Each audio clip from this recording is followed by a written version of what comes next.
Bago tayo magsimula, huwag kalimutan mag-like at subscribe. Ang mga pahayag ni Seyaong ay na-broadcast ng live sa lahat ng mga social platform. Habang ito ay pinapanood, may isang lalaki miyembro ng IG security na nagmamakaawa na huwag siyang patayin. Ngunit si Seyon ay walang pakialam sa kanya, kaya agad niyang pinaputokan ng 2 beses. Nang hindi man lang lumingon para tingnan. Dahil abala siya sa kanyang pinapanood. Pagkatapos bumulong siya, so si Jang Hongyu ay di man lang nagpakita pagkatapos ng lahat. Pagkatapos ay tumalikod sabay sambit ng "Tara na", sabay tingin kay Kim Bora na nanginginig ang buong katawan dahil sa takot. Mas lalo siyang natakot at nataranta nang nakita niyang nakatingin sa kanya si Seyon. Kaya tinitigan niya ito ng may seryosong ekspresyon at sinabing, "Ano ba naman yan? Dapat sanay ka na dito sa ngayon." Habang makikita ang maraming bangkay ng miyembro ng IG security. Pagkatapos makikita ang isang lalaki na nagdadayal ng ilang numero sa kanyang telepono para tumawag. Pagkatapos inilapit niya ang kanyang telepono sa kanyang tenga, pagkatapos sinabi ng kanyang kausap sa kabilang side, "Nandyan ka na ba?"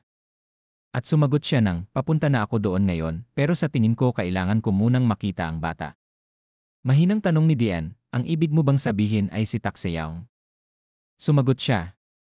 "Narinig mo ba ang sinasabi niya? Sinabi niyang papatayin daw niya lahat ng tao dito."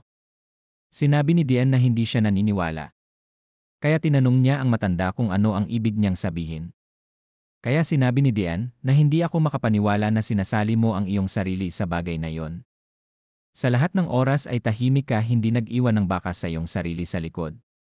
Kaya sinabi ng lalaki sa kabilang linya, "Nagkakamali ka." Kaya biglang napatahimik si Dian. Kaya sinabi ng lalaki na may dahilan lang kung bakit ko ito ginagawa. "Ito ay para sa kapatid kong babae, para sa kapatid kong babae na nag-isa." Nakatayo mag-isa sa bubong sa ilalim ng mahangin na kalangitan, patuloy siyang nagreklamo, "Hindi na ba kayo katulad ng dati? Napakaraming oras na ang ginugol nyo at wala pa rin kayong mahanap na babae." Sinabi ni Dian, hindi ito maaaring makatulong. Binura niya ang bawat bakas ng kanyang sarili na nagawa niya ang isang mas masinsinang trabaho kaysa sayo. Siya rin ay tila nagkaroon ng isang ganap na bagong pagkakakilanlan. Mahirap makahanap ng taong nabubuhay sa ilalim ng maling pagkakakilanlan kaysa sa isang nagtatago lang. Kaya sinabi ng lalaki sa kabilang linya, "Oh, itigil mo na ang iyong pag-ungol. Nahanap mo ako, walang problema. At nagkaroon ka pa ng lakas ng loob na humingi ng pabor sa akin," kaya biglang napatawa si Dian. At sinabi ng lalaki, "Tumigil ka nga sa pagtawa." Sinabi ni Dian na, "Tandaan mo, baka nag-abroad siya, kaya kailangan namin ng mas maraming oras." Kaya sinabi niya kay Dian, "Nandito lang siya." "Paano ka nakakasigurado?" sambit ni Dian. "Nakita mong hindi siya katulad ko. Hindi tulad ko, mahal niya ang bansang ito. At mahal din niya ang mga tao." Kaya tinanong ni Dian, "Ano ang plano mo?" Itinaas ang kanyang kamay sa langit na parang gusto niyang kunin ang buwan sa itaas, nahulaan niyang. Gusto niyang mamuhay ng normal na buhay, kaya sinadya niyang baguhin ang kanyang identity, ngunit si Tak na sanhi ng lahat ng pinsalang ito ay mapipilitan siyang lumabas sa pagtatago. Tinikom niya ang kanyang kamao, sinabi niya kay Dian na, "Gusto kong tamasahin ng aking kapatid na babae ang lahat ng maibibigay ng isang normal na buhay." Kaya sinabi ni Dian sa kabilang side, "Bakit kailangan mong hanapin ang kapatid mo? Mas magandang hayaan mo na lang siyang mamuhay ng normal." Kaya sinabi niya kay Dian, "Dahil gusto kong makita ang mukha niya." Sa pagsasabing iyon, dahan-dahan niyang hinakbang ang kanyang mga binti. At pagkatapos ay tumalon mula sa bubong ng isang gusali na dose-dosenang mga palapag ang taas, makikita sa baba ang mga dumadaang sasakyan. Pagkalapag niya sa lupa, nagdulot ito ng pagsabog at pagyanig ng lupa, sa lakas ng impact tumilapon ang ibang sasakyan na nasa malapit. Pagkahupa ng usok, agad na bumungad ang mukha ng lalaki na nakangiti. At sinabi sa kanyang kausap, "Kung may mangyaring mali, kaya kong patayin kayong lahat." Sabay durog ng kanyang telepono sa kanyang kamay. Pagkatapos siya ay mabilis na umalis at tumalon ng mataas na nag-iwan lamang ng puting usok. Sa lugar kung saan nawala din si Seyaong habang naiwan ang punong ministro na si Lee Jung-hyuk. Pagkatapos hinawakan niya ang kanyang ulo. Dahil sa takot at pagkabigo. Habang papaalis ang helicopter na sinasakyan ni Seyaong. Walang nakakaalam kung saan siya pupunta. Sa National Assembly Room, ramdam ang isang katahimikan. Isang tao ang kaswal na lumapit kay Mr. Jang Yong-hu sa mahinang boses, iniabot ang isang file, at sinabing, hiniling sa akin ng yumaong direktor ng National Intelligence Service, nais niyang maihatid sa iyo ang dokumentong ito. Sinabi niya na ang dokumento ay naglalaman ng isang plano laban kay Tak Se-young. Sa sandaling binuksan niya ang itim na takip, pagkakita niya dito siya ay nagtaka, dahil isa itong information card para sa dalawang tao, isang lalaki at isang babae. Isa. Ang unang taong nagngangalang Cha Jun-hyung ay 16 na taong gulang sa National Security Planning Agency, codename Loyal, na may mga espesyal na kasanayan tulad ng assassination, infiltration at elimination. Bagamat ang taong nasa ibaba ay may parehong apelyido gaya niya na pinangalan ng Cha Aram. 15 taong gulang sa National Security Planning Agency, codename Depensa, ang kanyang mga kasanayan para shooting, diversionary tactics, at siege attack. Ayon sa lalaking nagbigay ng file, nakatitiyak ang gobyerno na patay na si Cha Jun-hyung, ngunit hindi pa opisyal na idineklara na patay si Cha Aram. Sa oras na yon, pareho silang magkasama sa isang misyon, pagkatapos ay namatay si Cha Jun-hyung sa operasyon, ngunit si Cha Aram ay hindi pa alam kung nasaan hanggang ngayon. Tahimik lang na nakikinig si Jang Yong-hu. Habang patuloy na nagsasalita ang lalaki. Nandito ang isang lalaking tinatawag na Yang Yeon-jung para makita ka. Siya ang taong nagbigay sa akin ng dokumentong ito, sa tingin ko dapat mong basahin ito bago mo makita ang lalaki. Wala akong ideya kung ano ang sasabihin ng taong iyon. Kaya nagtaka siya kung sino ang taong ito. Ano man ang kanyang kahaharapin, si Yang Yeon-jung ay tinawag sa National Assembly Room upang kausapin si Yong-hu. Sa isang maliit na bangka na dumadaos-dos sa gitna ng Han River, isang binata na may salamin ang humakbang pasulong upang tawagin si Dian. Hindi ako naniniwala na ang taong iyon ay sapat na makapangyarihan upang gumawa ng anumang bagay laban kay Tak. Kaya lumingon siya at tinawag si Sergeant Major Lee. At sinabing dapat mong isipin na siya ay katumbas ni Tak Se-young. Kaya nagulat siya at sinabing meron akong ilang katanungan, kaya agad na sinabi ni Dian sa kanya. Sige lang, magtanong ka lang. Walang nakakaalam kung paano naging misteryoso si Tak sa ngayon. Ang dalawang tao na sinasabi mong magkapantay sa kapangyarihan. Paano nila nakuha ang kanilang kapangyarihan? Ang tanong na iyon ay tila isang bagay na lubhang sensitibo na nagpaisip kay Dian sa mahabang panahon. Sa wakas, sinabi niya ang pangalang Cha Shin-gap na ikinagulat muli ng lalaking nakasuot ng salamin.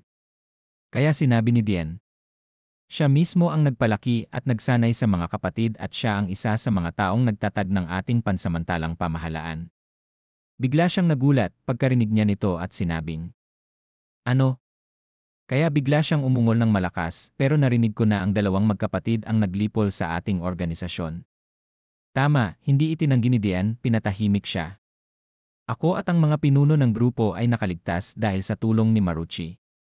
At iyon din ang panahon kung kailan nagkaroon ng dalawang mahabang galos si Dian sa kanyang mukha, hanggang sa siya ay magtanda dala-dala niya ang peklat na yon. Tungkol naman sa lalaking iyon na may itim na buhok at orange na kamiseta, walang nakakaalam kung saan niya gustong pumunta at walang makakapigil sa kanya. At makikita sa kanya mukha ang saya na kanyang nadarama. Lumipat ang ating eksena kung saan makikita ang mga tao na nagtatrabaho sa gobyerno ng US. May isang silid na nakalaan para kay Paul at sa tiyahin ni Se-young na nakaupo at nag-uusap. Kaya sinabi ni Paul sa kanyang tiyahin na natatakot ako na nakuha ng pamangkin mo ang sarili niya sa isang kakila-kilabot na sitwasyon. Gaya ng nakikita mo sa video, wala na ngayon ang Se-young na kilala mo noon. Nang marinig ang pagbanggit sa kanyang pamangkin, agad na hinawakan ng tiyahin ang kanyang dibdib at nanginginig. Pagkatapos bigla niyang naalala si Se-young. Pagkatapos ay tiningnan niya ang video na ipinakita sa silid at nakita niyang ganap na nagbago ang kanyang pamangkin mula sa huling pagkakataon na nakita niya ang kanyang mukha. Maraming bansa ang humahabol kay Mr. Tak dahil sa kanyang kapangyarihan. Kaya naman hinihiling namin ang iyong buong tiwala at kooperasyon. Tumango ang kanyang tiyahin para ipakitang naintindihan niya, kaya nagpatuloy si Paul, gagawin namin ang lahat ng posibleng hakbang para protektahan ang kaligtasan ng pamilya mo. At protection para kay Tak Se-young. Pagtingin niya sa babae, nang makitang nanginginig pa rin siya, sumimangot si Paul at sinabi sa kanya ang isa pang impormasyon. Si Mr. Tak ay kasalukuyang sinakop ang palasyo ng gobyerno ng South Korea. Biglang siyang nagulat dahil sa kanyang narinig kaya itinaas niya ang kanyang ulo para makinig sa patuloy na sinasabi ni Paul. Dahil sa banta, ang gobyerno ng Korea at ang kanilang hukbo kasama ang 10 milyong tao ng lungsod ng Seoul ay kasalukuyang nakulong sa loob ng lungsod. Hindi siya makapaniwala kay inilagay niya ang kanyang kamay sa kanyang bibig upang takpan ang kanyang mga hikbi. Mahinahong sinabi ni Paul na sa kabila ng napapaligiran ng mga kaaway, tila nag-aalala siya para sa iyo at sa iyong pamilya. Kaya sinabi niya na gawin ng ating gobyerno ang lahat ng kaya para protektahan ka. Bigla siyang napaiyak dahil sa mga narinig mula kay Paul. Kaya mahina niyang sinambit ang pangalan ni Tak Se-young. Nang makitang bumagsak ang mga luha sa mukha ng tiyahin ni Se-young, agad na hinawakan ni Paul ang kanyang mukha at sinabing, si Mr. Tak maaaring mukhang nagbabanta, ngunit sa loob-loob niya ay isang maliit na malungkot na bata. Mas lalo siyang napahawak sa kanyang mukha at nanginginig sa sakit dahil sa nangyayari sa kanyang pamangkin. Kaya tumayo si Paul para lapitan ang umiiyak na tiyahin ni Se-young. Habang sinasambit ang salitang, walang sinumang tao ang umabot upang tulungan siya maliban sa ating pamahalaan. Kaya hinawakan niya ito sa kanyang balikat at sinabing may dapat akong itanong sa iyo. Ito ay para sa kaligtasan ng iyong pamilya at para sa kapakanan ni Mr. Tak. Kaya agad na nagtaas ng mukha ang tiyahin at humagulgol at pumayag agad. Ano man ang kahilingan, gagawin ko ang lahat para kay Se-young. Yun ang gustong marinig ni Paul, nakangiting sabi niya. Ang aming kahilingan ay napakasimple, gusto naming personal mong kumbinsihin si Mr. Tak na umalis ng South Korea at sumali sa amin. Sabay ngiti na parang demonyo.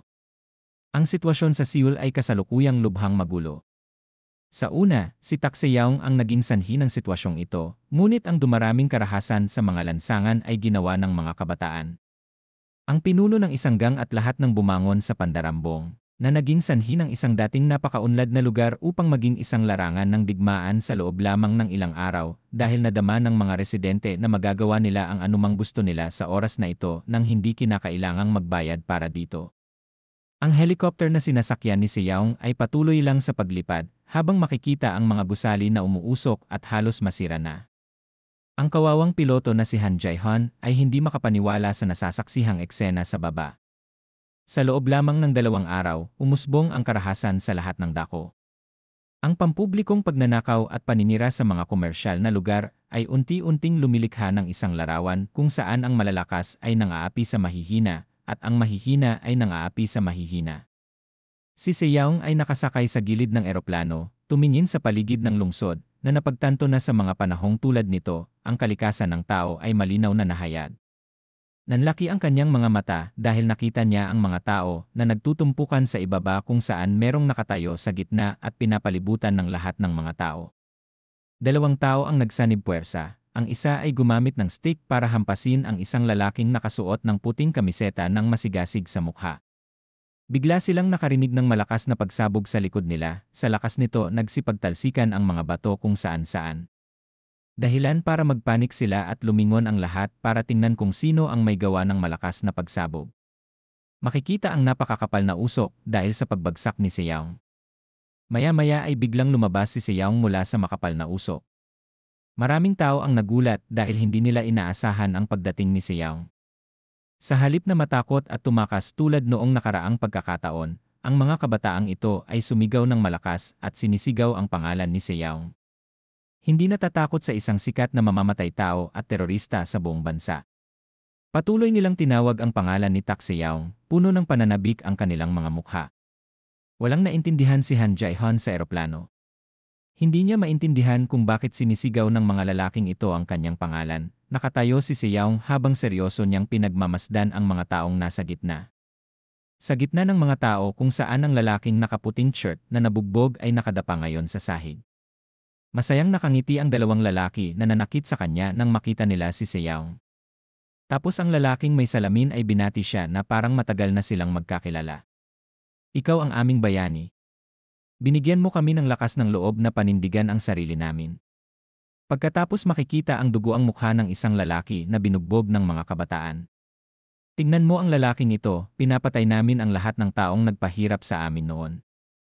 Kung hindi dahil sa pagtayo mo, siguradong binugbog kami hanggang mamatay. Ang mga taong bumubuo ng bullying circle ay pawang mga taong nabully noon at ang lalaking naka-white shirt na masigasig na sinuntok ay ang bully. Hindi nasisiyahan si Seyaong sa ginawa ng mga ito kaya ikinuyom niya ang kanyang mga kamay at sinabing, "Siguradong sinabi ko sa lahat na huwag lumabas maliban kung may espesyal na dahilan." Ang isang lalaking nakasalamin ay tumatawa pa rin at nagtanong sa tuwa, "Ano ang ibig mong sabihin? Ikaw ang nanguna sa amin." Ang grupo ng mga tao sa likod niya ay sumunod sa pagsang-ayon, "Ikaw ang pumatay sa lahat ng mga taong nang-aapi sa iyo. Kung ganoon nga ang kaso, bakit hindi rin natin mapatay ang mga taong nang-aapi sa atin?" Masaya silang umiti na parang mga kontrabida at sinabi kay Seyaong na mas alam mo kung ano ang pakiramdam ng mabuli. Araw-araw kaming binubugbog ng walang dahilan. Kaya biglang nagulat si Seyaong. Biglang bumalik sa kanyang alaala ang panahon kung saan lagi siyang binubugbog ng mga bully noong middle school pa siya. Walang tutulong sa amin. Hindi kami pinapansin. Walang nakakaintindi sa sakit na nararamdaman namin. Ngunit ikaw, alam mo kung ano ang pakiramdam ng mabuli, alam mo kung gaano ito kaawa-awa at kahihiyan. Binuka niya ang kanyang bibig, bago pa siya makapagsalita, ay bigla siyang nakarinig ng pabirong boses mula sa likuran. Kung nagustuhan mo ang video na to, huwag kalimutan mag-like at subscribe para updated ka lagi sa mga bago nating video.